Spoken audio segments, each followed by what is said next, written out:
तो अगर आप बीएससी और या फिर जीएनएम कर रहे हो तो अपनी अभी नॉर्सेट के लिए, सीबीटी के लिए, एनक्लेक्स के लिए जो अपनी प्रिपरेशन है वो शुरू कर दो आज से ही, डे 1 से ही। क्यों? हम आपको इसके फ़ायदे बताने वाले हैं। क्योंकि जैसे अगर आपने अपनी डिग्री, आप सोच रहे हो कि डिग्री के बाद पढ़ेंगे, तो डिग्री के बाद पहले आप किस जाओगे? प्राइवेट सेक्टर में। प्राइवेट सेक्टर में आपको कितनी जॉब सैलरी मिलने वाली है? 5,000 से 12,000, इससे ज़्यादा आपको कोई भी हॉस्पिटल जो है वो नहीं देने वाला है एज अ फ्रेशर। ये भी आपका लक है अगर आपको मिल जाए, वरना इतना भी बड़ी मुश्किल से मिलता है। जब मैं गई थी अपनी फर्स्ट जॉब के लिए, तो वहाँ पे मैंने बहुत अच्छे आंसर किए थे, तो उन्होंने मुझे 3,000 ही बोला था। और अगर आप एक बार यहाँ पे स्टक हो गए, किसी प्राइवेट हॉस्पिटल में आपने ज्वाइन कर लिया, तो वहाँ से आप निकल नहीं पाओगे। क्यों? क्योंकि आपको ड्यूटी करनी पड़ेगी। ड्यूटी करने के बाद आपको वहीं का प्रेशर रहेगा हॉस्पिटल का ही, आप फोकस ही नहीं कर पाओगे इन सब चीज़ों पे।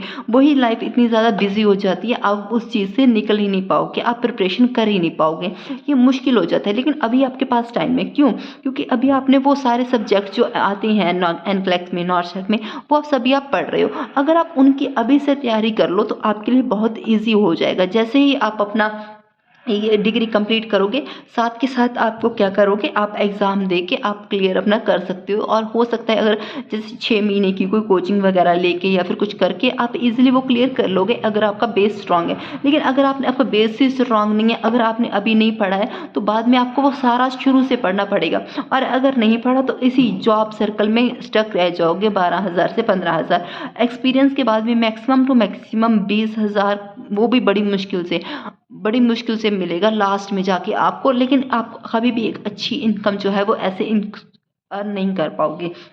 उसके बाद आप ये एग्ज़ाम जैसे कि हो गए नॉर्सेट, सीबीटी, एनक्लेक्स, ये आप जो एग्ज़ाम है वो क्लियर कर पाओगे।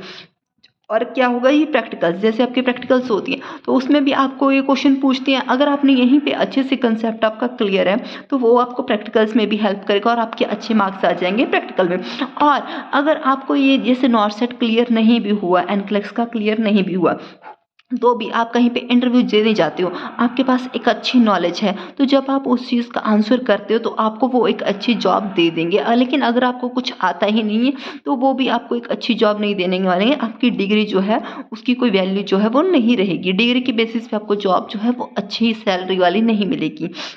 उसके लिए आपको अच्छी नॉलेज चाहिए। उसके बाद ये सबसे मेन फ़ायदा ये है कि आप ये सब्जेक्ट्स ऑलरेडी पढ़ रहे हो। अगर आप इनको अभी से मास्टर कर लो, अच्छे से पढ़ लो, क्योंकि अभी आप एक-एक टॉपिक करके जो है वो पढ़ लेते हो सब्जेक्ट्स को।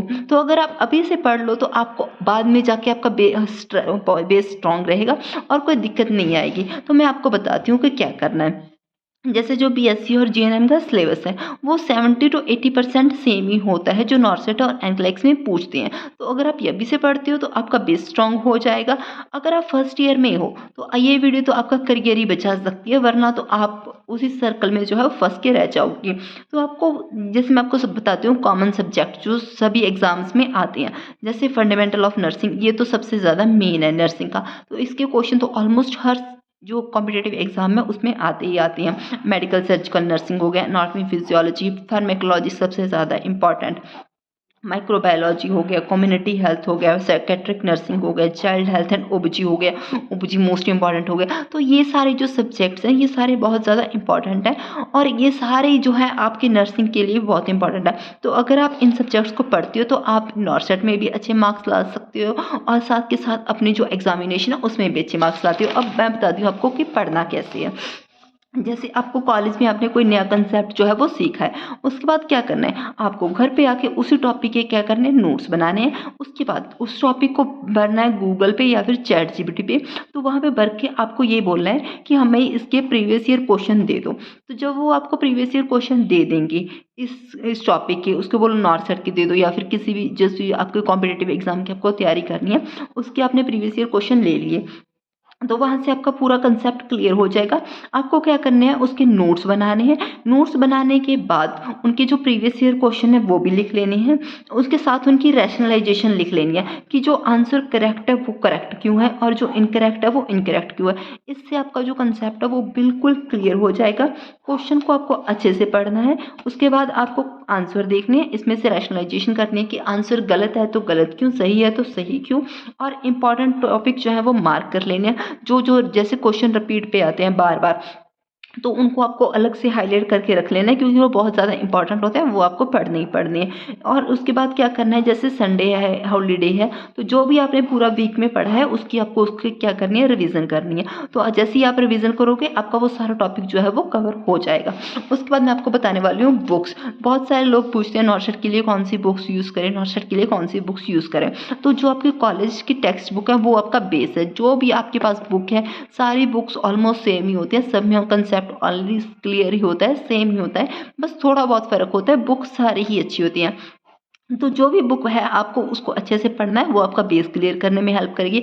और साथ में आपको एक एमसीक्यू की बुक लेनी है। मैं जैसे आपको रेकमेंड करूँगी टारगेट हाई, ये बहुत ही अच्छी बुक है एमसीक्यू के लिए।